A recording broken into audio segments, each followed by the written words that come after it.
मैं एक school teacher की बेटी थी।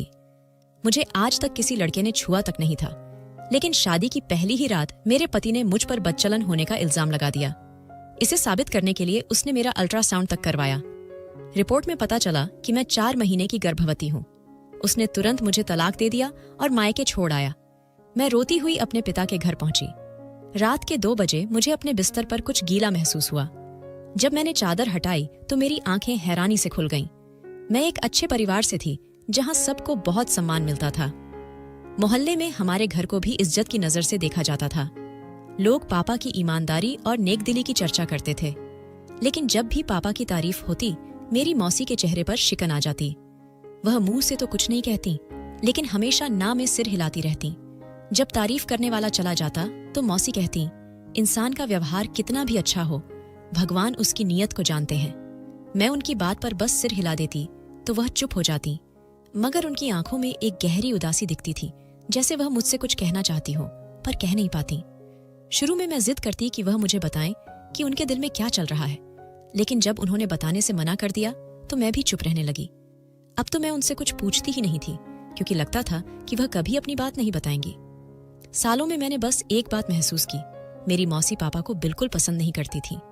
मुझे समझ नहीं आता था कि ऐसा क्यों था, क्योंकि मैंने आज तक अपने पापा में कोई खराबी नहीं देखी थी। सबसे बड़ी बात यह थी कि मौसा जी के गुजर जाने के बाद पापा ने गर्व से अपनी विधवा बहन को अपनाया था। उन्होंने मौसी को अपने घर में जगह दी, उनकी हर जरूरत का ध्यान रखा। यहाँ तक कि जब मौसा जी को गुजरे काफी समय हो गया तो पापा ने मम्मी के जरिए यह संदेश भेजा कि मेरी बहन से पूछो क्या वह दोबारा शादी करना चाहती है। इस पर मौसी ने साफ मना कर दिया था। उन्होंने कहा था, जाकर अपने पति से कह दो, अगर मेरी 2 वक्त की रोटी उन पर भारी पड़ रही है तो मैं मजदूरी कर लूंगी, लेकिन शादी नहीं करूंगी। मम्मी ने यह बात पापा को बता दी तो पापा बोले, लगता है मेरी बहन का दिल संसार के रिश्तों से भर गया है। कुछ समय बाद मम्मी की सेहत बिगड़ने लगी और फिर एक दिन अचानक उनका देहांत हो गया। उस समय मैं सिर्फ 4 साल की थी। मम्मी के जाने ने मुझे पागल सा कर दिया था। मैं माँ बाप की अकेली बच्ची थी, इसलिए मम्मी के बहुत करीब थी। उनके जाने के बाद ऐसा लगता था जैसे मैं इस बड़ी दुनिया में अकेली रह गई हूँ। मुझे किसी चीज में रुचि नहीं रही थी, खेलने कूदने में भी मन नहीं लगता था। मैं दिन भर मम्मी को याद कर रोती रहती थी, न खाती थी न पीती थी। मौसी अपने पति के गम में डूबी रहती थी, इसलिए उन्होंने मुझ पर कभी ज्यादा ध्यान नहीं दिया। लेकिन एक दिन जब मैं बहुत बीमार पड़ गई, तब उन्हें एहसास हुआ कि मैं मम्मी के बिना कितनी अकेली थी। इसके बाद मौसी ने ही माँ बनकर मेरा ख्याल रखा। उनकी अपनी कोई संतान नहीं थी, इसलिए उन्होंने मुझे ही अपनी बेटी बना लिया। अब वह अपना ज्यादातर समय मेरे साथ बिताने लगी। मम्मी के जाने के बाद मैं बहुत अकेली हो गई थी, इसलिए मैंने मौसी के साए में ही मम्मी का प्यार ढूंढना शुरू कर दिया। शायद इसी वजह से जब मौसी पापा के बारे में कुछ बुरा कहती तो मुझे उनकी बातें कभी बुरी नहीं लगती थीं। शाम का समय था। मैं रसोई में रात का खाना बना रही थी। मौसी सब्जी पका रही थी और मैं रोटियां बेल रही थी। तभी पापा रसोई में आए, मेरे सिर पर प्यार से हाथ फेरा और बोले, बेटा मुझे बहुत भूख लगी है, जल्दी से खाना लाओ। इतना कहकर वे बाहर चले गए। जैसे ही वे गए, मौसी ने मेरी ओर देखा, मेरा हाथ दबाया और गंभीर आवाज में बोली, अपने बाप से ज्यादा मिलना जुलना मत। तू जवान हो गई है, अपने बाप से दूरी बनाकर रख। मुझे मौसी की यह बात बहुत अजीब लगी। भला अपने बाप से कौन दूरी रखता है? मैंने पूछा, मौसी आप ये कैसी बातें कर रही हैं? वो बोली, ये जो मर्द होते हैं ना, ये बहुत अजीब किस्म के होते हैं। ये अपनी औलाद से माँ जैसा प्यार नहीं करते। जब इन्हें औलाद से कोई काम होता है तभी ये अपना प्यार जताते हैं। मैं चुप हो गई, क्योंकि मेरे पास इस बात का कोई जवाब नहीं था। मैं अक्सर सोचती थी कि अब तक तो मुझे इन बातों की आदत हो जानी चाहिए थी, क्योंकि हमारे घर का माहौल अजीब था। पापा मौसी से नजर नहीं मिलाते थे। अगर उन्हें मौसी तक कोई बात पहुंचानी होती तो वो मेरे जरिए भिजवाते। मौसी भी पापा के सामने घर के बर्तन फेंकती रहती, जैसे अपना गुस्सा दिखा रही हो। मैंने महसूस किया था कि जब मौसी ऐसा करती, पापा डर जाते और जल्दी से घर से बाहर निकल जाते। मुझे मौसी की ये हरकतें बुरी लगने लगी थीं। एक दिन मुझसे रहा नहीं गया। मैंने मौसी से पूछ ही लिया, आप मेरे पापा के साथ इस तरह क्यों करती हैं? मेरे पापा सारा दिन घर से बाहर रहते हैं और जैसे ही घर आते हैं आप उन पर गुस्सा करने लगती हैं। वो उस वक्त बड़े अजीब अंदाज में बोली, तेरे बाप ने मुझ पर बहुत जुल्म किया है। घर की छत तो दी है, मगर उसने मेरी रूह को दागदार कर दिया है। मैं उसे माफ नहीं कर सकती। इसी वजह से मैं तुझे हमेशा समझाती रहती हूँ कि जैसे भी हो इस आदमी से दूर रहो। मैं बोली, मौसी आप ऐसा क्यों कहती हैं? बाप तो औलाद के सिर का साया होता है। औलाद अपने माँ बाप के साए में ही आराम करती है, और आप मुझे इस साए से दूर करना चाहती हैं? मौसी बोली, मैं तुझे साए से नहीं बल्कि जलते हुए सूरज से दूर करना चाहती हूँ। कुछ रिश्ते सही नहीं होते, बल्कि वो जलाने वाली धूप होते हैं। मुझे मौसी की बातें कभी समझ नहीं आती थीं और न ही आने वाली थीं। इसी वजह से मैंने उनकी बातों पर ध्यान देना छोड़ दिया था। वो हर रात मेरे कमरे में आ जाती, मुझसे बातें करती और कहती, जब तक तू सो नहीं जाएगी मैं अपने कमरे में नहीं जाऊंगी। मैं कहती, मौसी मैं बड़ी हो गई हूं, आप मेरी चिंता मत करो, मैं खुद सो जाऊंगी। तो मौसी कहती, अब तू बड़ी हो गई है, इसी वजह से तेरी ज्यादा चिंता होती है मुझे। जब तू सो जाएगी तब मैं उठकर अपने कमरे में चली जाऊंगी। रोज ऐसा ही होता था। आज भी मैं मौसी के साथ बातें करते करते सो गई थी। रात के शायद 2 बजे थे। जब मेरी आंख खुली, मैंने उठकर पानी पीना चाहा तो हैरान रह गई। आज मेरी साइड टेबल पर पानी रखा ही नहीं था। ऐसा पहले कभी नहीं हुआ था। शायद पहले कभी रात के वक्त मेरी आंखें ही नहीं खुली थीं। खैर, मैंने सोचा कि मैं खुद रसोई में जाकर पानी पी लेती हूँ। जब मैं अपने कमरे से बाहर निकली तो ये देखकर हैरान रह गई कि मौसी के कमरे से रोशनी आ रही थी। मैंने सोचा, मौसी इस वक्त जाग रही हैं, कहीं उनकी तबीयत खराब तो नहीं हो गई। मैं जल्दी जल्दी उनके कमरे की ओर बढ़ी। दरवाजा बंद था, लेकिन अंदर से पापा की आवाज आ रही थी। पापा कह रहे थे, जो कुछ भी हुआ है वो सब गलतफहमी का नतीजा है, मुझे माफ कर दो। मौसी रो रही थी। वो कह रही थी, मैं तुझे माफ नहीं कर सकती, तूने मेरे साथ बहुत जुल्म किया है, इसीलिए मैं तेरी बेटी को भी तुझसे दूर रखती हूँ, क्योंकि तू एक जालिम आदमी है। मैं यह सब सुनकर चौंक गई। सोचने लगी कि आखिर मेरे पापा ने मौसी के साथ ऐसा क्या कर दिया था। पापा कह रहे थे, मैंने जो गलती तेरे साथ की है वो मैं अपनी औलाद के साथ नहीं दोहरा सकता। तू परेशान मत हुआ कर, मैंने महिमा के लिए रिश्ता भी ढूंढ लिया है, मैं बहुत जल्द उसकी शादी करने वाला हूँ। मौसी कहने लगी, नहीं, मैं तुझे महिमा के लिए रिश्ता ढूंढने की इजाजत नहीं दूंगी, मैं अपनी बेटी के लिए खुद रिश्ता ढूंढूंगी। पापा बोले, हाँ, मुझे पता है कि महिमा को तूने माँ बनकर पाला है, मैं भी अपनी तरफ से कोई रिश्ता तय नहीं करूंगा, पहले सारी बातें तेरे सामने रखूंगा, अगर तुझे यह रिश्ता ठीक लगा तो ही मैं महिमा की शादी करूंगा। पापा ये बातें कर रहे थे, तब मैं रसोई से पानी लेकर अपने कमरे में आ गई थी। अब मैं सोचने पर मजबूर हो चुकी थी कि शायद मौसी की अजीब सी शख्सियत के पीछे पापा का ही हाथ है। शायद उन्होंने ही अपनी बहन को कोई ऐसा दर्द दिया हो जिससे वो उनसे इतनी नाराज रहती थी। मगर ऐसा भी क्या हो गया था जिससे मैं अनजान थी? यह सवाल मुझे बार बार परेशान कर रहा था। फिर यह भी ख्याल आया कि मेरे रिश्ते की बातें तो पापा मौसी के साथ दिन में भी कर सकते थे, तो फिर रात को उनके कमरे में जाने की क्या जरूरत थी? लेकिन इन सब सवालों से ज्यादा मुझे इस बात की फिक्र थी कि न जाने पापा ने मेरे लिए कैसा रिश्ता चुना है, न जाने वो लड़का कैसा होगा जिसके गुणों की पापा मौसी के सामने तारीफ कर रहे थे। मुझे तो यह एहसास तक नहीं था कि पापा मेरे लिए शादी के बारे में सोच भी रहे हैं और मेरे लिए लड़का ढूंढ भी चुके हैं।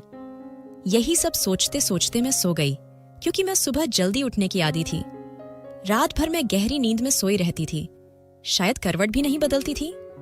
खैर, सुबह सवेरे ही मैं उठ बैठी, नहा धोकर पूजा की ओर मौसी के कमरे का दरवाजा खोलकर अंदर गई। वो मुस्कुरा रही थीं। उन्होंने हंसते हुए कहा, हमारी लड़की तो दुल्हन बनेगी। मैं तो पहले ही पापा और मौसी की बातें सुन चुकी थी, मगर मैंने यह जाहिर नहीं किया। चेहरे पर बिना कोई भाव लाए मैंने पूछा, मौसी आप ये क्या कह रही हैं? वो बोली, मैं तेरी शादी की बात कर रही हूँ। तेरे पापा ने लड़का पसंद कर लिया है। आज वो लोग तेरा रिश्ता देखने आएंगे और हम सब देखकर हाँ कर देंगे। बता, तुझे खुशी हुई ना? मैंने अपना चेहरा साधा और बोली, मौसी आपको क्या सपना आया था? मेरी बात सुनकर मौसी घबरा गईं। बोली, तेरे पापा ने ही मुझे बताया है। मैंने कहा, कब बताया उन्होंने? कल रात तो आप मेरे कमरे में ही थीं, तब तक तो आपने मुझसे ऐसा कुछ नहीं कहा था। मुझे खुद भी ये एहसास नहीं था कि मैं ऐसे सवाल मौसी से क्यों कर रही थी। मौसी के चेहरे का बदलता रंग मुझे साफ महसूस हो रहा था। वो कहने लगी, तेरे सो जाने के बाद तेरे बाप ने मुझे बताया। मैंने तुरंत कहा, मेरे सामने तो आप पापा से बात करना पसंद नहीं करती, और फिर मेरे सोने के बाद क्यों बात की? इस पर मौसी का चेहरा एकदम लाल पड़ गया। वो बोली, महिमा तूने तो मेरा दिमाग खराब कर दिया है, अब तू मुझसे बात मत कर। इतना कहकर वो चली गईं और मैं चुपचाप अपने बिस्तर पर लेट गई। मैं अपने कमरे से बाहर नहीं निकली थी। दोपहर के वक्त जब मुझे देखने के लिए लोग आए तो मौसी मुझे अपने साथ ले गईं। मेरी होने वाली सास मुझे देखकर तारीफ ही करने लगी। मैंने नजर बचाकर देखा तो पाया कि मेरा होने वाला पति भी मुझे देखने आया है। हमारी नजरें मिली तो उसने मुझे मुस्कुराकर देखा। उसकी मुस्कुराहट मेरे बेचैन दिल पर जैसे जादू कर गई। मुझे अंदाजा हो गया था कि मैं लड़के को अच्छी लगी हूँ। थोड़ी देर मेहमानों के साथ बैठने के बाद मैं कमरे में वापस आ गई। मेरे लिए समीर का रिश्ता आया था। वो एक अच्छा इंसान था और मुझे पसंद आ गया था। अगर मेरी शादी उससे हो जाती तो मुझे कोई एतराज नहीं था। मेहमानों के जाने के बाद मौसी मेरे पास बैठ गईं। उन्होंने मेरा हाथ पकड़ा और बोली, बता, लड़का कैसा लगा? तूने उसे देखा था ना? मैंने सिर हिला दिया। मौसी बोली, मैंने तेरे बाप से कह दिया था कि जब तक लड़का हमारे घर नहीं आएगा महिमा उसे नहीं देखेगी। अगर ऐसा नहीं होता तो मैं शादी के लिए नहीं मानती। तेरे बाप को मेरी जिद के आगे हार माननी पड़ी। मैं मुस्कुरा दी। सुबह जब मौसी ने मुझसे मेरी शादी के बारे में बात की थी तो मैं बहुत घबरा गई थी, लेकिन अब जब मैंने लड़के को खुद देखा था तो मुझे राहत मिली थी। मौसी कहने लगी, हाँ बेटा, तूने बिल्कुल सही अंदाजा लगाया। वो लड़का अच्छा है और देखने में भी ठीक लग रहा था। मैंने सिर हिलाया और मौसी से लिपट गई। उनकी आंखों में आंसू थे। वो कहने लगी, अच्छा होगा कि तू वक्त पर विदा होकर अपने घर चली जाए। इस घर से जितनी जल्दी हो सके चली जाएगी तो अच्छा रहेगा। मौसी की बात सुनकर मैं बोली, मेरे जाने के बाद पापा के जुल्म से आपको कौन बचाएगा? मौसी हंसने लगी। बोली, अब मुझे किसी से डर नहीं लगता। मौसी की आंखों में कुछ अलग ही भाव थे जिन्हें देखकर मैं डर गई। उनकी बातों का मतलब मुझे समझ नहीं आ रहा था। मैंने पूछा, पापा ने अगर आप पर जुल्म किया है तो आपने क्या बदला लिया?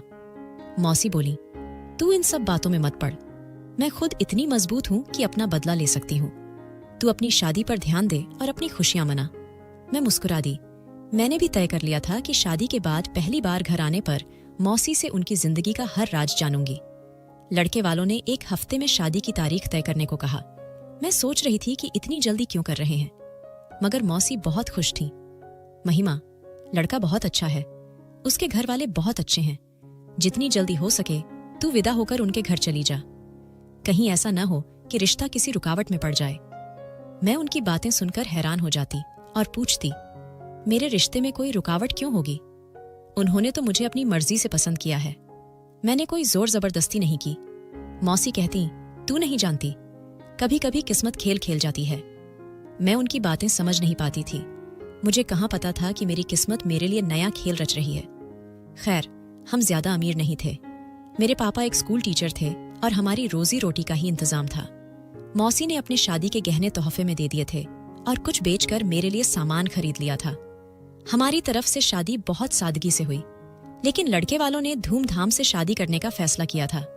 उन्हें हमारी माली हालत का पता था, इसलिए उन्होंने कम लोगों की बारात लाने का वादा किया। शादी का दिन आ गया।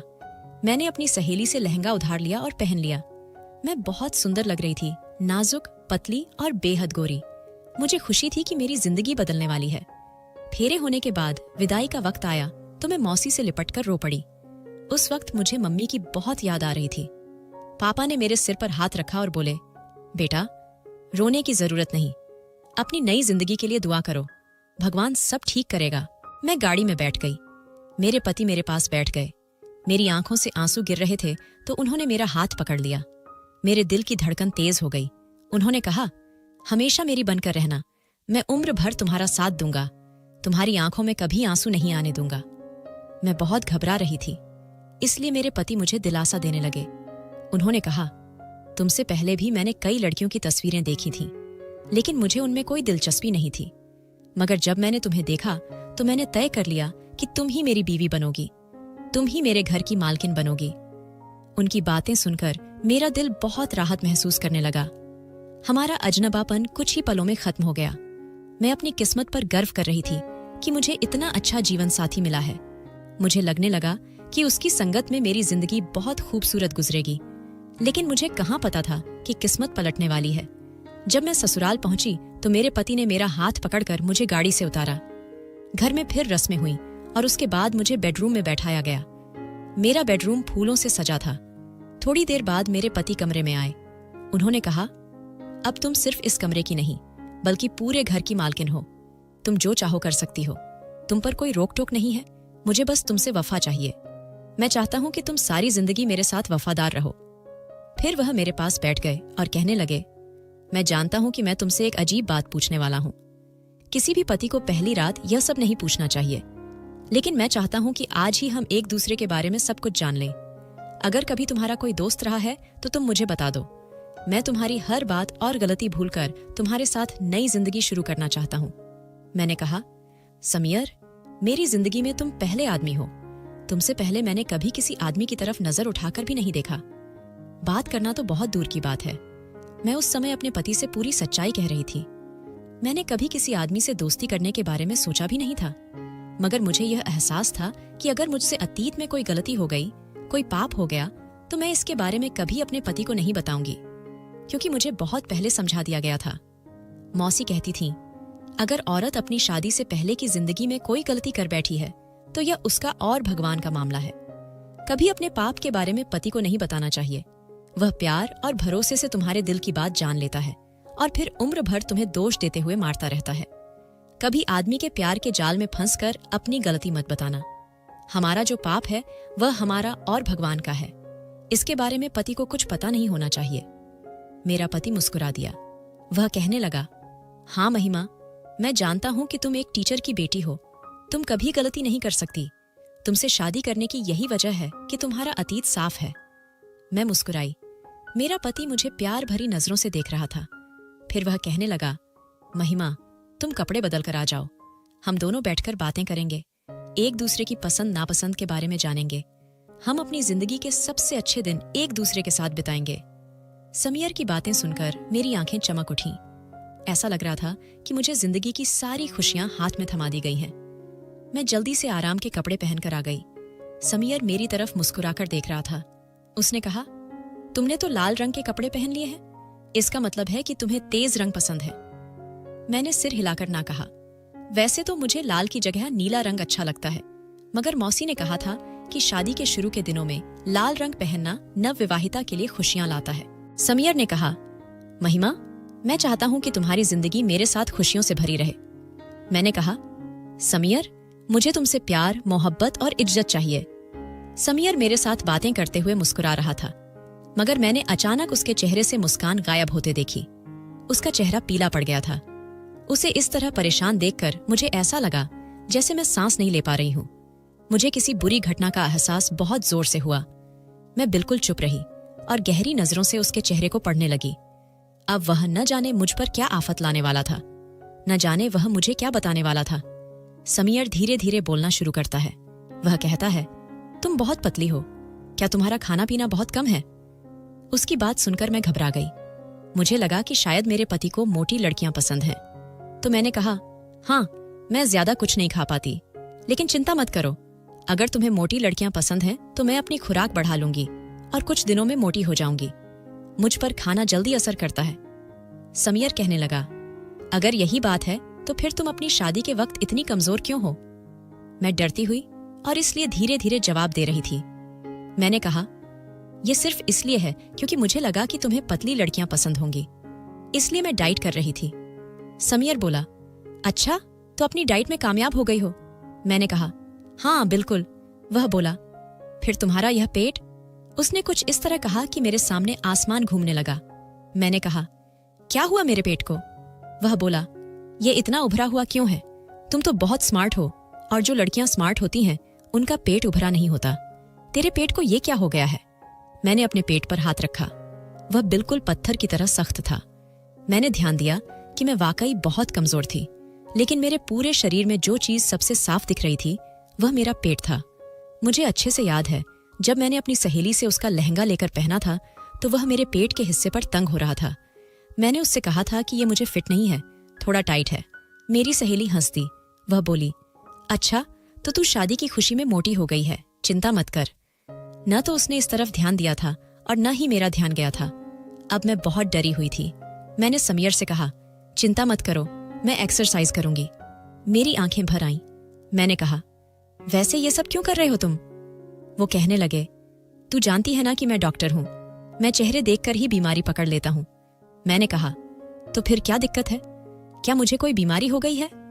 समीर ने ना में सिर हिलाकर मुझे जोर का झटका दिया। वो कहने लगे, तुझे एक बहुत बड़ी बीमारी है बेवफाई की। उसकी बात सुनकर मेरे दिल की धड़कन रुक गई। मैं बोली, ये तुम क्या बोल रहे हो? मैंने कोई बेवफाई नहीं की। मेरा पति कहने लगा, तेरे पेट में किसका बच्चा पल रहा है? मुझे सब सच बता। मैं रो पड़ी। ऐसी कोई बात नहीं है। मैंने किसी के साथ गलत काम नहीं किया। मैं प्रेग्नेंट नहीं हूं। मेरे पेट में बच्चा कहां से आ गया? वो बोला, मैं तुझसे सिर्फ वफादारी चाहता हूं और कुछ नहीं। लेकिन तूने ये क्या किया? किसी और का बच्चा लेकर मेरे घर आ गई है। अरे, तुझे तो डूब मर जाना चाहिए। मैं अपने पति की बातें समझ नहीं पा रही थी। मैं बोली, तुम ये क्या कह रहे हो? मेरे पेट में बच्चा कहां से आ गया? मैं तो कभी किसी मर्द से बात तक नहीं करती थी। मेरा पति कहने लगा, अगर तू अपनी गलती मानने को तैयार नहीं है तो मैं भी तुझे यूं ही तलाक देने को तैयार नहीं हूं, क्योंकि फिर सारी उम्र मुझे अफसोस रहेगा कि काश मैं तेरी बात मान लेता। चल, मैं तुझे डॉक्टर के पास ले जाता हूं और तेरा चेकअप करवाता हूं। अभी दूध का दूध और पानी का पानी हो जाएगा। मैं बोली, इसका मतलब तुम अभी तक इसीलिए ऐसी बातें कर रहे थे? समीर ने कहा, हाँ, क्योंकि मैं किसी बेवफा औरत को अपने घर में नहीं रख सकता। उसने मेरा हाथ पकड़ा और मुझे बाहर ले गया। ये शुक्र था कि उस वक्त आंगन में कोई नहीं था, क्योंकि सब पूछते कि तुम नई दुल्हन को कहां ले जा रहे हो, और अगर वो कह देता कि गायनेकोलॉजिस्ट के पास ले जा रहा हूं तो फिर मेरी इज्जत क्या रहती? खैर, मैं चुप रही। मेरे पास कहने को कुछ था ही नहीं। मैं दिल से भगवान से दुआ कर रही थी कि अब वही मेरी मदद करे। लड़का बहुत अच्छा है, मैं इसे खोना नहीं चाहती। भगवान मेरा चरित्र सही साबित करे, मुझ पर कोई इल्जाम न लगे। मैं रोती रही और दुआ करती रही। आखिरकार हॉस्पिटल आ गया। वो मुझे डॉक्टर के पास ले गया। डॉक्टर ने अल्ट्रासाउंड किया और फिर जो कहा, उसे सुनकर तो मुझे ऐसा लगा जैसे मुझ पर बिजली गिर गई हो। डॉक्टर ने कहा, आप 4 महीने की प्रेग्नेंट हैं। मैं ना में सिर हिलाने लगी और बोली, ये तो नहीं हो सकता। आज तक मुझे किसी ने हाथ तक नहीं लगाया। मेरी इस बात पर डॉक्टर मुस्कुरा दिया। वो कहने लगा, हर लड़की गुनाह करने के बाद ऐसे ही कहती है, लेकिन माफ करना, मैं रिपोर्ट बदल नहीं सकता। जो सच है वो सच है। मैं उठकर बाहर आ गई। पीछे पीछे समीर भी आया। उसने मेरा हाथ पकड़ा और मुझे अपनी गाड़ी में बिठाकर साथ ले गया। वो कहने लगा, अब तू अपनी सफाई में कुछ कहेगी? मैं रो पड़ी। मैंने कहा, समीर, सब कुछ तुम्हारे सामने आ गया है। मैं 4 महीने की प्रेग्नेंट हूं, लेकिन भगवान गवाह है, आज तक मैंने किसी से बात तक नहीं की।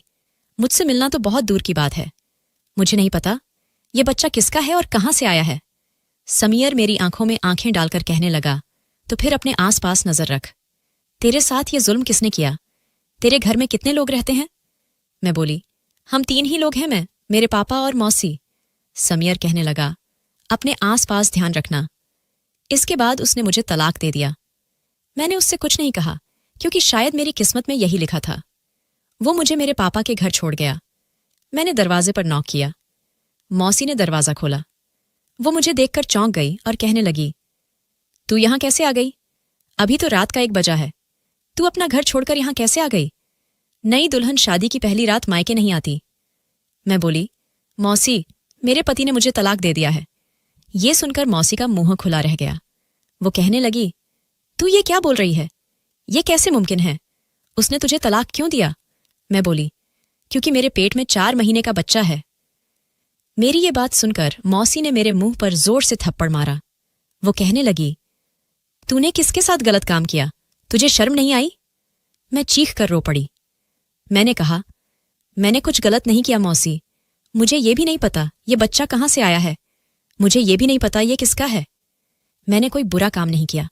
मैं चिल्लाती रही। फिर मौसी मेरे पास बैठ गई और मुझे गले लगा लिया। वो मुझे कमरे में ले गई और पानी पिलाया। सब कैसे हुआ? उन्होंने पूछा। मैंने कहा, मुझे नहीं पता मौसी, मेरा कोई कसूर नहीं है। इतना कहकर वो पापा के कमरे में चली गई। पापा गहरी नींद में सो रहे थे। मैं भी वहां गई।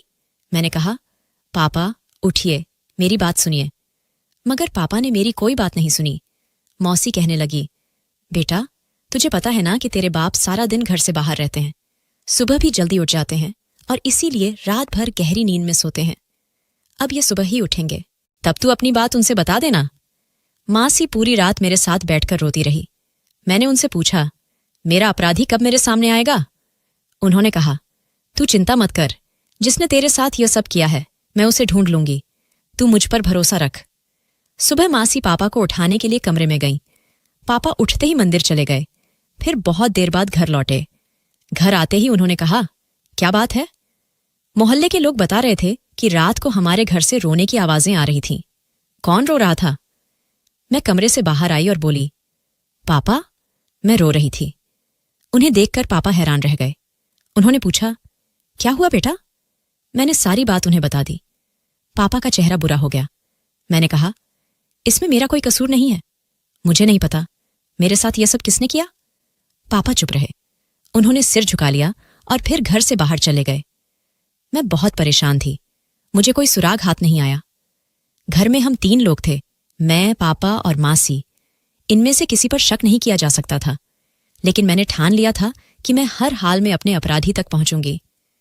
मैं भगवान से दुआ करती थी कि जिसने भी यह किया है उसे उजागर कर दो। मैंने घर के काम काज पर नजर रखना शुरू कर दिया। मैंने किसी को यह महसूस नहीं होने दिया कि मैं हर चीज पर नजर रख रही हूं। भले ही मैं अपने गम में डूबी थी, फिर भी मुझे सब कुछ पता था कि मेरे आसपास क्या हो रहा है। पूरा दिन मैं बेचैन रहती, घर में घूमती फिरती।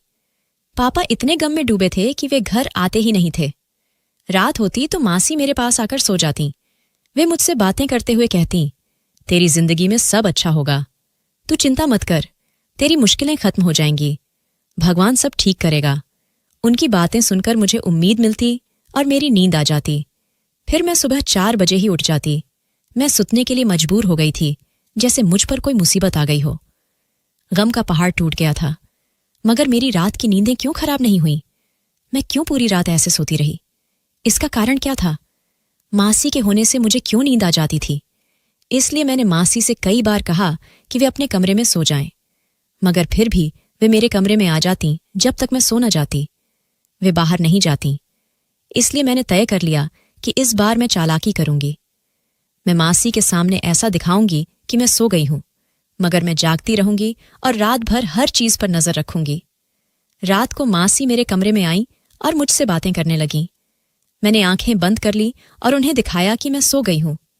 थोड़ी देर बाद उन्होंने मुझे पुकारा, महिमा, मगर मैंने कोई जवाब नहीं दिया।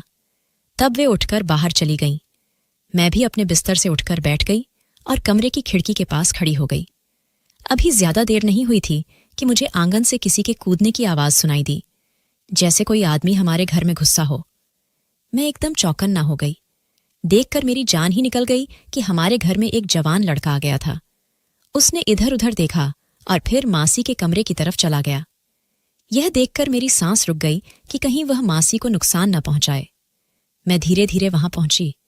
वो लड़का मासी के कमरे में था। मैंने आगे बढ़कर खिड़की से देखा। वह लड़का मासी से बातें कर रहा था। ऐसा लग रहा था कि दोनों एक दूसरे को पहले से जानते थे। बातें करते करते उसने अचानक एक कपड़ा मासी के मुंह पर रखा, जिससे मासी गहरी नींद में चली गई। मेरे होश उड़ गए। पता नहीं वह लड़का मासी के साथ क्या करने वाला था। तभी उसने कहा, तू क्या सोचती है बुढ़िया? मैं तेरी वजह से यहां आता हूं। तुझे गलत लगता है। मैं तो तेरी भतीजी के लिए आता हूं। मुझे भला तुझसे क्या लेना देना होगा? हाँ, ठीक है, मैं तुझसे पैसे ले लेता हूं, तुझसे प्यार मोहब्बत की बातें भी कर लेता हूं, मगर मेरे यहां आने का असली मकसद तो तेरी भतीजी है। यह बातें सुनकर मैं पत्थर बन गई। मैं दौड़ती हुई अपने कमरे में गई। मैंने बिस्तर पर 2 तकिए रख दिए और उन पर चादर डाल दी ताकि ऐसा लगे कि कोई सो रहा है। फिर मैं बाथरूम में छुप गई। मैंने दरवाजे से देखा। वह लड़का मेरे कमरे में आया। उसने बोतल निकाली और उसमें से रुमाल भिगोया। मेरे बिस्तर की चादर हटाकर मुझे सुलाने की नीयत से आगे बढ़ा, मगर जब उसने बिस्तर पर मुझे नहीं पाया तो वह हैरान रह गया। वहां तो सिर्फ 2 तकिए थे। उसके हाथ की नींद की दवा बिस्तर पर गिर गई और गीली हो गई। लड़के ने इधर उधर मुझे ढूंढने की कोशिश की, मगर उसे समझ आ गया कि मैं जाग रही हूं। वह डर गया कि कहीं मैं किसी को बता न दूं। अपनी जान बचाने के लिए वह हमारे घर से भाग गया। मैं बाथरूम में बैठकर रो पड़ी। हे भगवान, यह क्या हो गया? यह सब क्या था? मुझे कुछ समझ नहीं आ रहा। मैं मासी के कमरे में गई और उन्हें पुकारा, मगर वे बेहोश थीं। पापा के कमरे में गई तो वे भी गहरी नींद में सो रहे थे। मैं फिर अपने कमरे में आई और दरवाजा बंद कर लिया। रात भर कमरे से बाहर नहीं निकली। सुबह उठकर बाहर गई तो देखा कि मासी और पापा जाग चुके थे। वे मंदिर के लिए निकल गए थे। मुझे देखकर मासी कहने लगी, अरे तू इतनी जल्दी कैसे जाग गई? मैंने कहा, मैंने अपना अपराधी ढूंढ लिया है। मासी हैरान हो गई और बोली, कहाँ है तेरा अपराधी? मुझे बता। मैंने मासी का हाथ पकड़ा और उन्हें अपने कमरे में ले गई। फिर कहा, मुझे आज आप सच बता दीजिए, मेरे पापा ने आप पर क्या जुल्म किया था? मासी की आंखें भर आईं। उन्होंने कहा, शायद मैं तुझे यह बात कभी नहीं बताती, मगर अब क्योंकि तू खुद एक गम से गुजर रही है तो मैं तुझे सब बता देती हूँ। जवानी में मैं एक लड़के को पसंद करती थी। वह भी मुझे चाहता था और कहता था कि मैं तुझसे शादी करूंगा। मेरी माँ भी मान गई थी, मगर तेरे पापा ने इस रिश्ते में रुकावट डाली। उन्होंने कहा कि मैं इस लड़के से अपनी बहन की शादी नहीं करूंगी क्योंकि वह लड़का गलत काम करता है और गलत तरीके से पैसे कमाता है। ये मेरी बहन को गलत कमाई पर डाल देगा।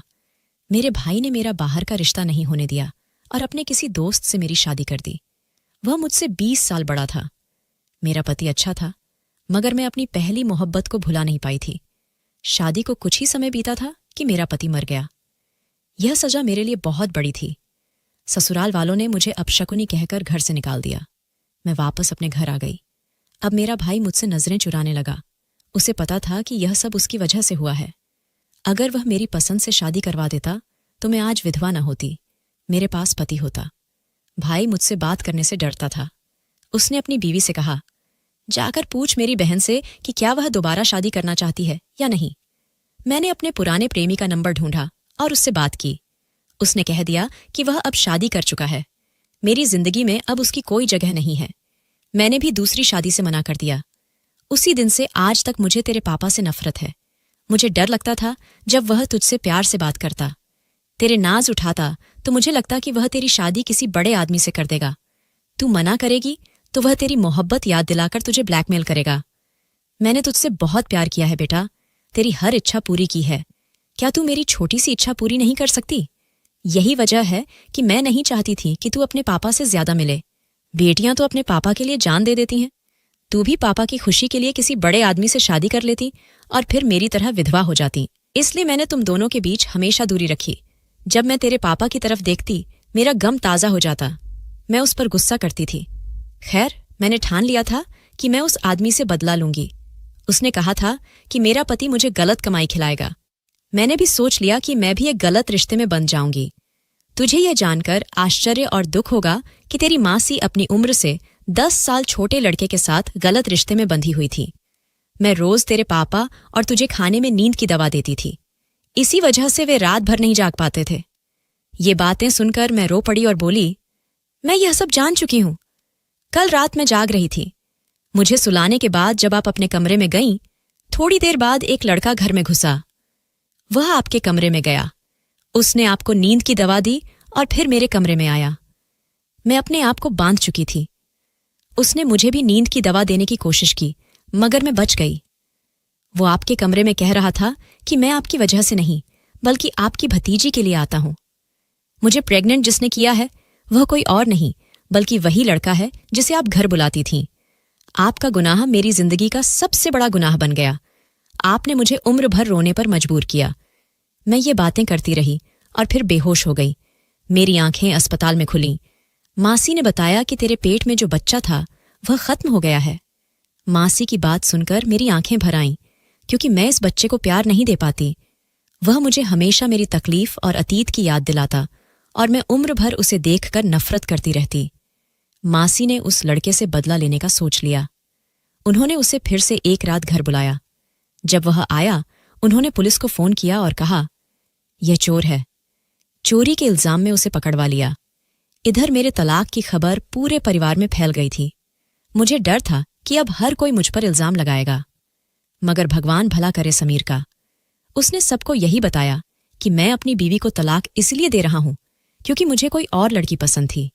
उसने मेरा इल्जाम अपने सिर ले लिया। उसके तलाक देने के बाद मेरे कई रिश्ते आए, मगर मैं अभी किसी से शादी करने के लिए बिल्कुल तैयार नहीं हूं। अब आप ही बताइए कि मुझे क्या करना चाहिए। दोस्तों, अगर आपको हमारी कहानी पसंद आई तो कमेंट करके बताइए। वीडियो को लाइक करें और ज्यादा से ज्यादा शेयर करें। अगर आप इस चैनल पर नए हैं तो सब्सक्राइब करें और बेल आइकॉन दबाएं ताकि अगली अपडेट आपको पहले मिले।